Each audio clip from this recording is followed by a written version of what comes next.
C'est compliqué et fatigant parce qu'on est toujours sur le qui-vive. Hein. On n'a jamais le temps de se reposer, le temps de prendre du moment pour soi.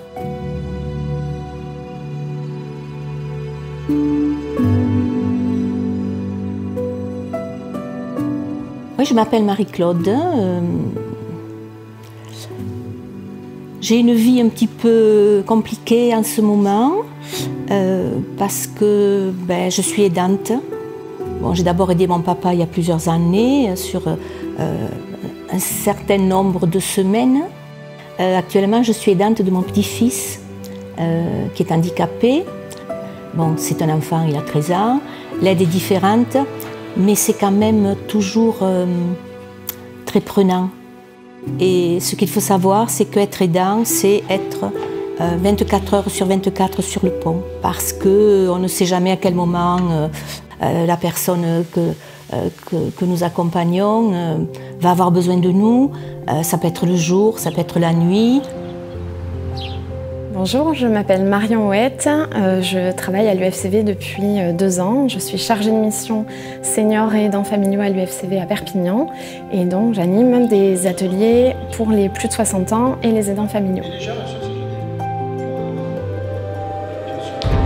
L'objectif des ateliers aidants, c'est de déjà mobiliser les aidants familiaux sur un temps spécifique, de leur donner de l'information quant à leur situation d'aidants familiaux, de les aider dans leurs démarches administratives qui sont assez lourdes, de les sortir un petit peu de chez eux aussi, hein. Le prétexte c'est surtout ça, parce que généralement ils ont des quotidiens extrêmement lourds où ils se font passer au 10e plan, ils ne pensent pas à leur santé, à leur bien-être, donc c'est primordial de leur offrir ces temps-là.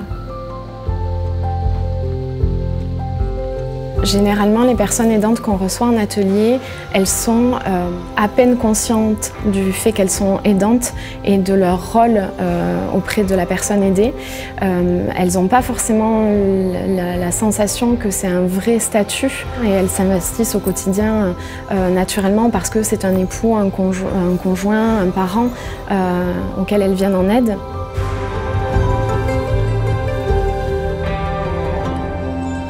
C'est compliqué et fatigant parce qu'on est toujours sur le qui-vive. Hein. On n'a jamais le temps de se reposer, le temps de prendre du moment pour soi. C'est pour cela que je me suis inscrite aux ateliers qui ont été proposés par l'UFCV. Ça me permet pendant 2 heures de sortir de mon contexte et puis de rire aussi. De rire parce que je ris pas souvent.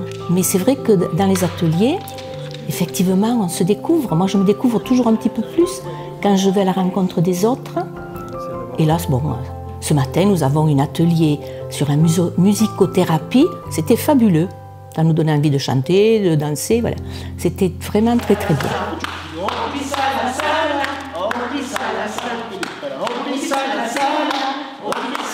Donc le but, c'est pas de faire une véritable thérapie de groupe, c'est juste de donner aux participantes une visibilité sur ce que c'est la musicothérapie, à quoi ça peut leur servir au quotidien pour leur bien-être.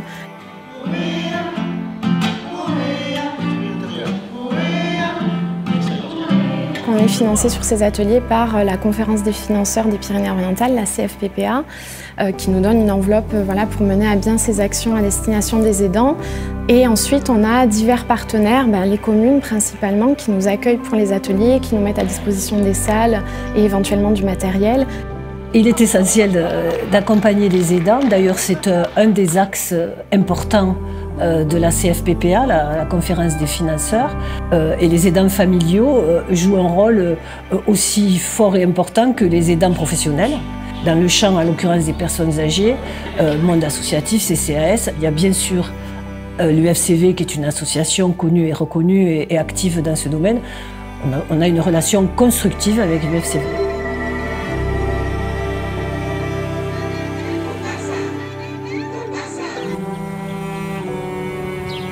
garder des moments de solitude, des moments pour soi, c'est indispensable. Si on n'est pas bien, enfin moi, si je ne suis pas bien, je ne peux pas être bien avec l'autre. Donc voilà, je vais aux ateliers, je vais marcher. Prenez soin de vous, parce que si vous n'êtes pas bien, personne ne sera bien autour de vous.